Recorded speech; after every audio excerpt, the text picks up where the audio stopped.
So yun guys, pag-usapan natin itong Ronque Rice Farmers kasi ang dami nagre-request sa akin na gawin ko daw to ng video, reviewin daw natin, gawin daw natin ng tutorial. So sa video na to guys, ituturo ko sa inyo yung base lamang sa nalalaman ko or experience ko no, sa loob ng 3 days as of making this video, yung paglalaro nito.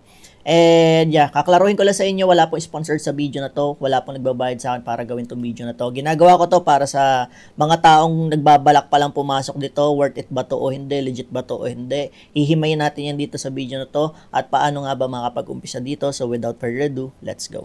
Okay, so itong Ronque Rice Farmers guys is under po ito ng Runin Network. Okay, so yung mga gumawa ng Axie Infinity, Pixel Burst at marami pa pong iba.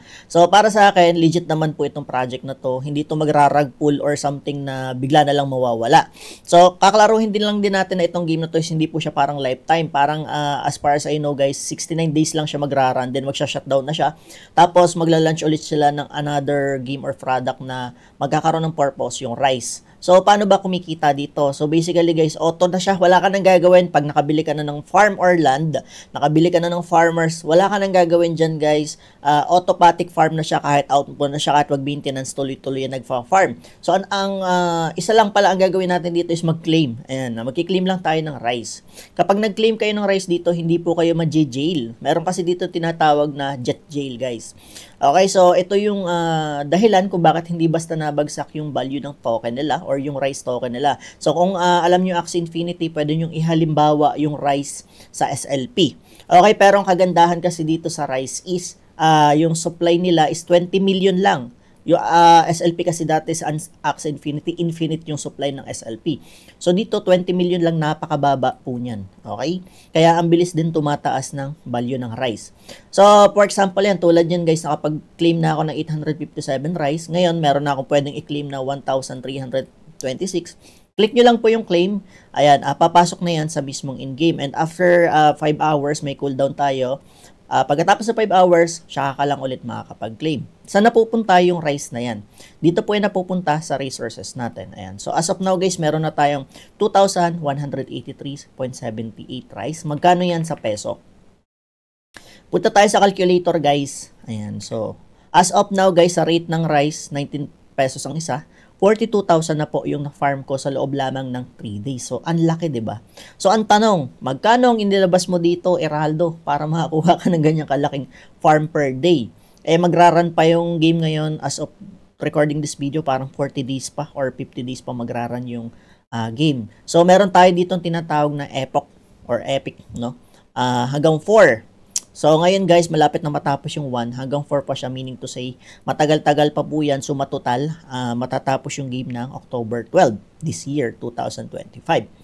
Okay, so ngayon, tuturo ko sa inyo, himayin natin muna dito mismo sa game para hindi kayo maguluhan. Alam ko kasi na marami dyan mga wala pang alam sa Web3 no, or sa crypto, yung mga play-to-earn game, something like that. Or kung nagbabala kayong pumasok dito, pag-isipan nyo mabuti. So again guys, hindi porket gumawa ko ng video na to, pumasok kayo dito.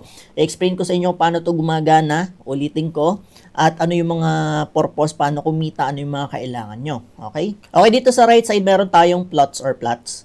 Okay, 8/8. Bakit ako nakarating sa 8/8? So, ginawa ko kasi dito guys is sinagad ko yung farm ko or yung land natin. So, hanggang level 3 lang po or tier 3 lang yung land as of making this video. And siguro soon, mag-expand pa sila dyan. Tapos sa water guys, sagad din tayo 600/600. Itong water guys, huwag kayong mag-alala, hindi po yan nauubos or wala kayong kailangan gawin dyan. Tapos ito naman yung yield rate natin, plus 20% yung sa akin guys, kasi meron akong NFTs na 5. So, sa mga newbie pa lang dyan guys, iba po yung NFTs sa farmers. Okay, ito yung NFTs natin. So, itong non-fungible token or NFTs natin, iba pa po yan sa mga farmers. So, as of now guys, ang perks lang na may hawak ang NFTs, meron kasi akong 5, which is yun yung minimum, no, para makuha mo yung multiplier na 1.2, ayan, sa kanilang white paper. Kaya meron tayong 20% bonus kasi meron ako 5 NFTs. Okay, and dito naman guys, yung total claim natin, and then dito, pag nag-refresh tayo guys, makikita nyo yung rice na nafa-farm nyo. So, ang aking nafa-farm ngayon is 0.30 rice per minute. And pwede ko siya i-claim after 5 hours. Okay? Yung claim dito guys, wala po tayong jet jail. Hindi kayo mababan dyan. Okay? So, yung iba kasi hindi naiintindihan yung tungkol dun sa jet jail na tinatawag natin. So, later on, na-explain ko to sa inyo. Okay, dito naman tayo sa left side, guys. Meron tayong resources. Yung Ronke, guys, and yung mga farmers. Yung rice, ito yung nafa-farm natin sa game. Yung plots, guys, similar lang din dito. Yung liter per water, zero available, guys. Ibig sabihin, hindi ko na pwedeng dagdagan yung yung ating farmers. Tapos yan guys, yung bonuses nga natin sa NFTs, nandito yan dahil meron ako 5. Ngayon guys, yung epic or epoch na tinatawag, kung ano bang basa nyo dyan. So, 1/4. So, again guys, ito is every epic or epoch guys, tumataas siya. For example, papunta na tayo sa epoch or epic 2. Okay? So, yung reward per day, pataas ng pataas. Ibig sabihin, palaki ng palaki na mimina. Okay, pero, ang pinaka-twist kasi dito, guys, is basically, parang paghahatian nyo yung mga nafa-farm dyan. Pag dami ng pasok ng players, guys, pagbaba ng race per day na mafa-farm nyo. Okay, minsan tumataas to, minsan bumababa. Depende po sa dami ng players. Okay, tapos ito naman, guys, yung rate, no? Yield.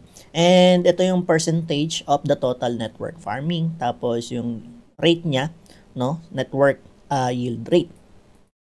Okay, punta naman tayo sa space tab. So, dito kapag mag-uumpisa ka lang, ang kailangan mong gawin is bumili ng farmers. So, kapag start pa lang kayo, meron kayong makukuha free farmers dyan. Pero, I think sa farm naman, yung pinakang land, kailangan yung maglabas ng pera para makuha nyo yung farm.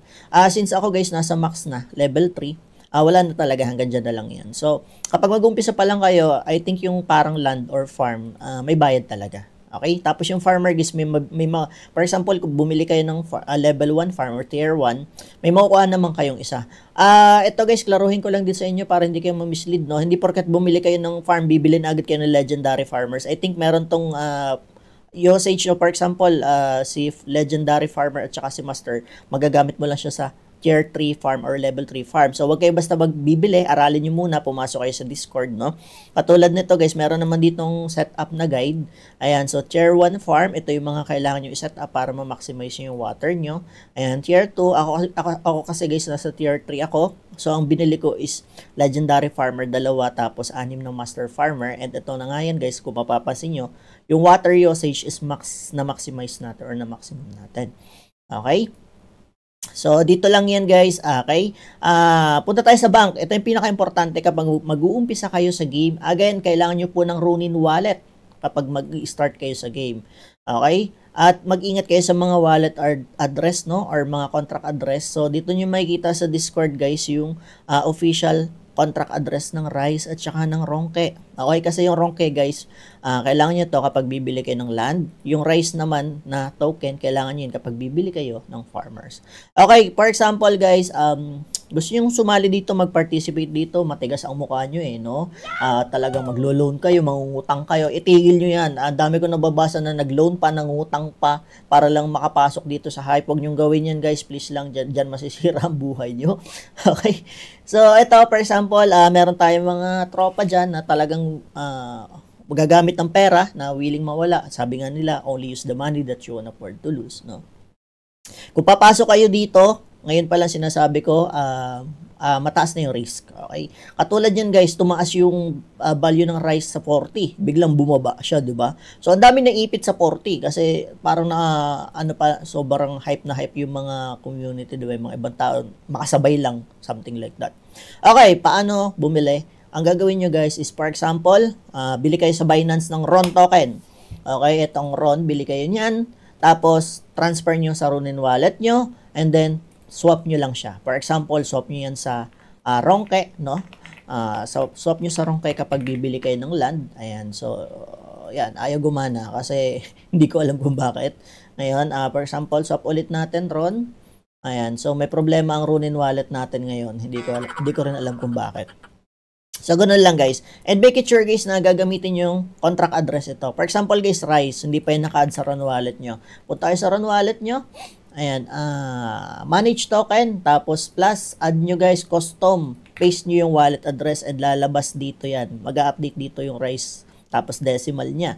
Okay, so ngayon, ayaw gumana ng Ronin wallet. Ito yung problema ko. Actually, nakakailang shoot na ako nito. Isang araw pa ako nagre-record and ayaw naman gumana ng game. Ngayon naman, may problema sila sa Ronin wallet. Ewan ko kung bakit. Okay, so ganun. For example, nakabili na kayo ng RON sa Binance, na-transfer nyo na yung RON token dito sa Ronin wallet nyo, na-convert nyo na siya sa Ronke, bibili kayo ng land, di ba? Punta kayo dito sa game. Okay? Dapat nakakonect yung wallet address nyo, ha? Deposit. Yan. So, dito guys, meron tayong Rise Tab Deposit at saka Ronke Deposit. So, ang gagawin nyo guys, since connected na yung wallet nyo, tatype nyo lang yung amount. For example nga, meron na kayo Ronke, type nyo lang base sa pangailangan nyo. For example guys, ako nag-deposit ako ng 200,000 Ronke. Pang, deposit, click deposit. Papasok na yan dito. Siyempre, may confirmation yun sa wallet. Once na pumasok yan guys, makikita nyo sa resources nyo.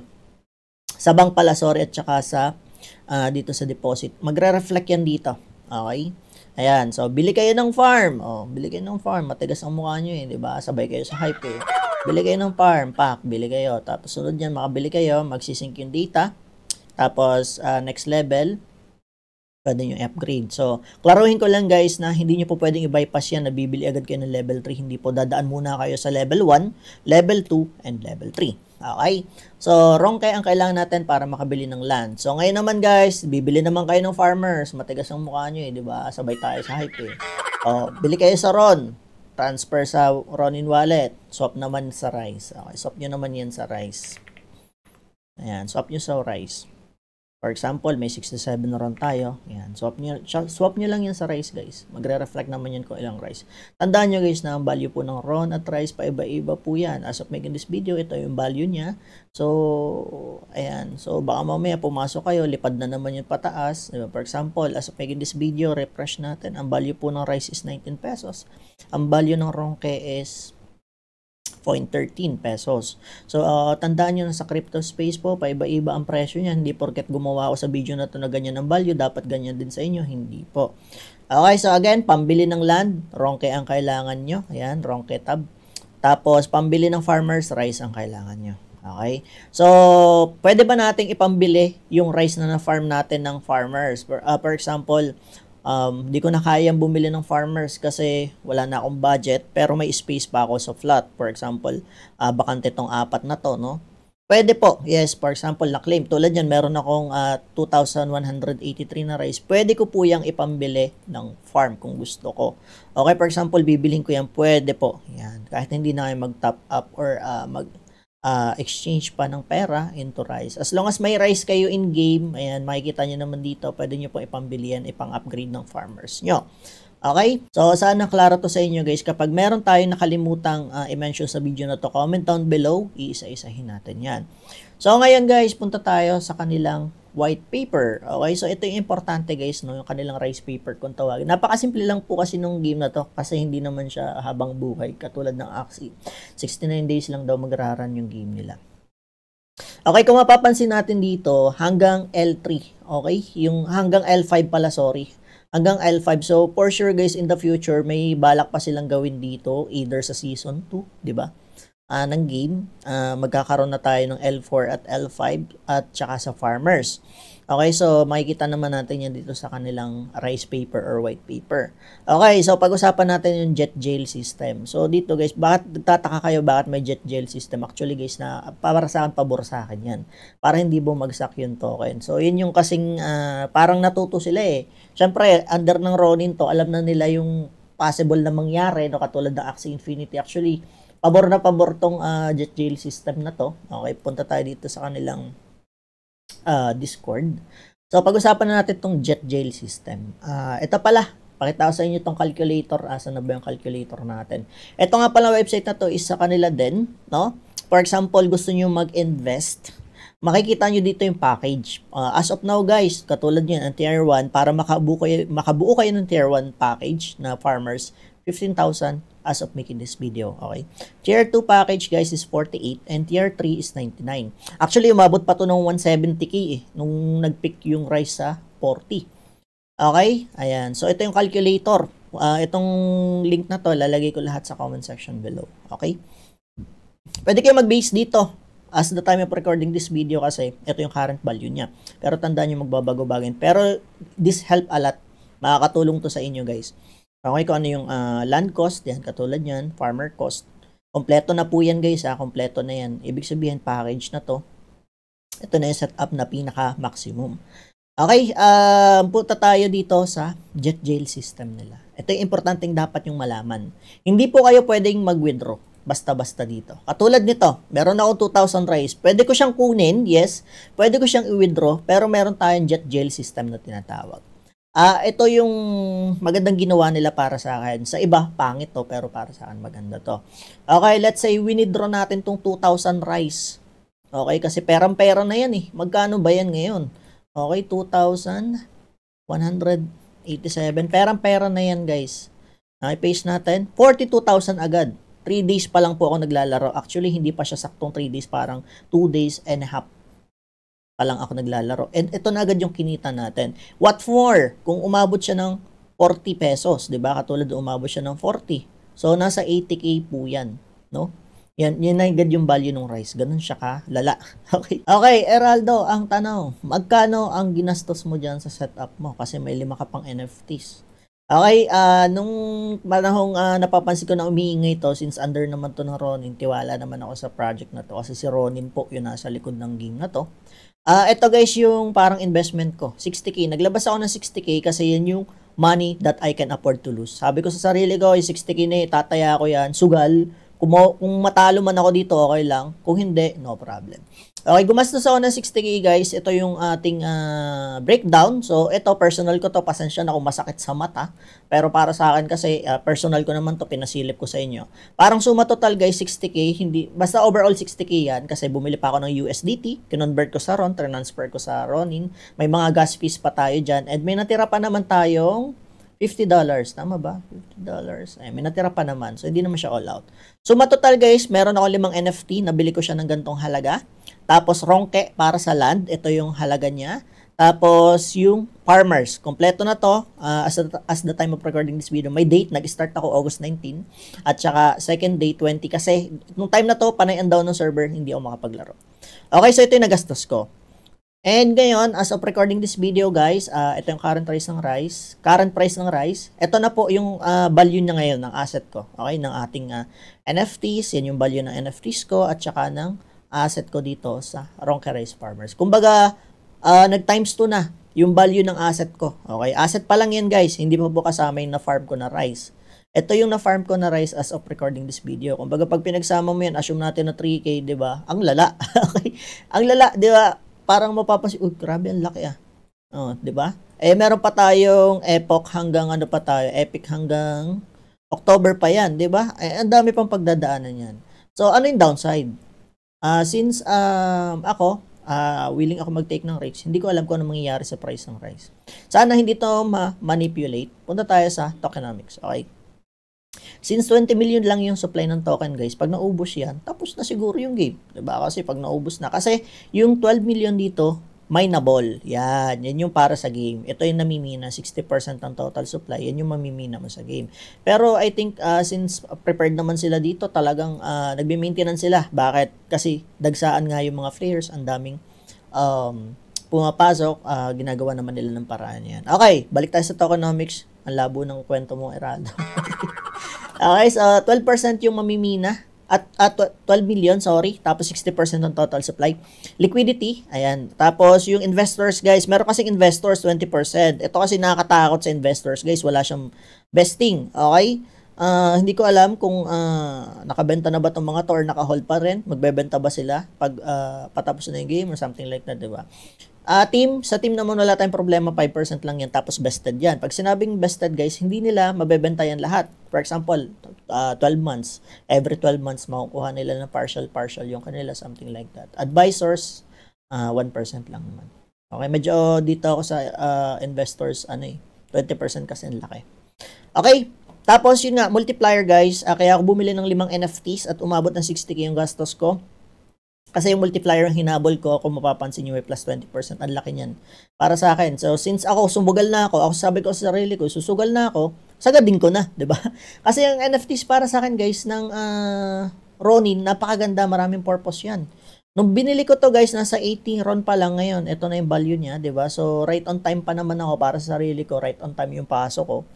Ayan, so, bahala na kayo mag-check dito. Kung may mga katanungan kayo, comment down below. Okay, so again guys, sa jet jail system, ba't parang nawala ako sa jet jail system natin? Okay, sa jet jail system kasi guys, pag nag-withdraw tayo, magkakaroon kayo ng penalty. Okay? So, let's assume guys, gamitin natin yung calculator. Katulad ko, meron akong 2,000 rice. Pag winidraw ko yung 2,000 rice, ang makukuha ko lang dyan is 1,600, which is 30,000 as of making this video. Pero, mape-penalty ako or ma-jail ako, jet jail ako ng 15 days. Ibig sabihin, sa loob ng 15 days, hindi ako makakapag-farm. Okay? Hindi po kikita yung mga farmers ko. Walang mangyayari dito. Yun po yung kagandahan na ginawa nila. Okay? At the same time, marami po yung downside sa mga tao na hindi pa totally alam kung paano gumagana yung game. So, ito yung pinakang importante na dapat yung malaman yung jet jail system.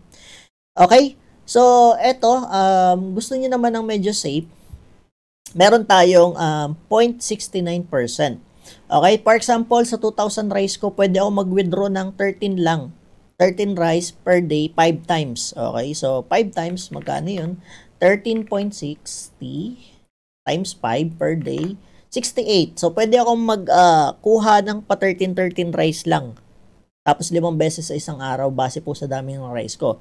Hindi ako ma-jet jail niyan. No penalty yan. Okay? Pero, ako guys, since willing to wait naman ako, wala na akong balak mag-claim ng rice. Tatapusin ko talaga to hanggang October para mas masaya kasi palaki ng palaki yung reward niya hanggang matapos. 'Di ba? Ayan, palaki ng palaki reward and willing naman ako mag-take ng risk. Sabihin na natin paano kung bumagsak sa 5 pesos, no? Nung presyo ng rice tapos tsaka pa lang matatapos yung game. No problem kasi ako nag-entry ako dito 3 pesos pa lang yung rice. And yan, mapapansin nyo 19 pesos siya ngayon. So, super profit pa rin. May assets na ako sa Ronggay Rice Farmers.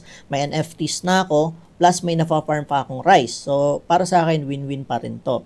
So, again guys, only use the money that you can afford to lose. Do your own research as well kasi may mga bagay pa rin na hindi pa ako nasasabi sa inyo. Comment down below kung meron kayong katanungan. So, again guys, ito yung jet jail system na dapat yung malaman sa game.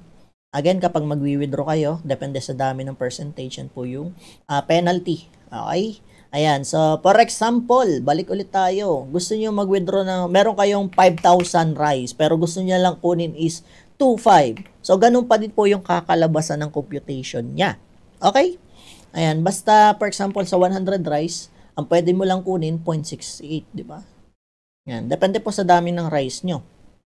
Again, kung gaano kadami yung rice nyo, kung gaano kadami yung withdrawal nyo.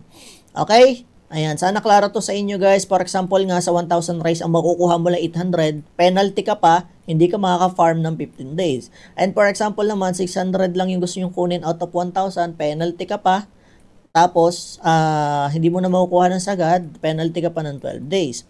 So, pinaka-safe talaga is 0.69% lang ng asset nyo yung kukunin nyo dito. 5 times a day naman siya, di ba?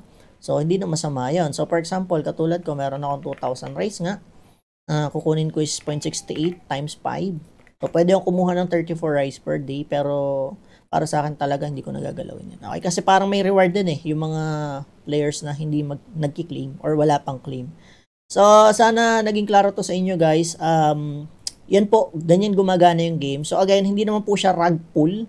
Para sa akin, hindi kayo nito irarag pull, no? Depende na lang kasi sa nakaposition dito sa mga asset na to kung sino ba yung may mga big whale ba dito. Pero para saan wala pa wala pang whale na pumapasok kasi puro community driven pa lang to Okay, community pa lang, napakasaya kasi wala pang sobrang lalaking taong pumasok, 'di ba? Community driven pa lang siya as of now. Okay? Ayan, so pasok kayo sa Discord, lahat ng link ilalagay ko sa comment section below, lahat ng contract address, importante din yung contract address guys, kailangan ko ilagay yan kasi ingat kayo please lang, mag-ingat kayo kasi ito lang po yung contract address ng Rice at saka ng Ronke. May possibilities kasi na magkaroon ng fake nito or manggaya ng symbol, no, or ng ticker. So ingat kayo guys, please do your own research mabuti, huwag kayong talpak, huwag kayong mangungutang, huwag kayong maglo-loan para lang pumasok dito at sumabay sa hype, please lang. Okay? So yun guys, that's it. Hanggang dito na lang tayo ang haba ng video pero sana may matutunan kayo. If you like this video, don't forget to leave a thumbs up and subscribe to my YouTube channel and see you in the next one. Peace!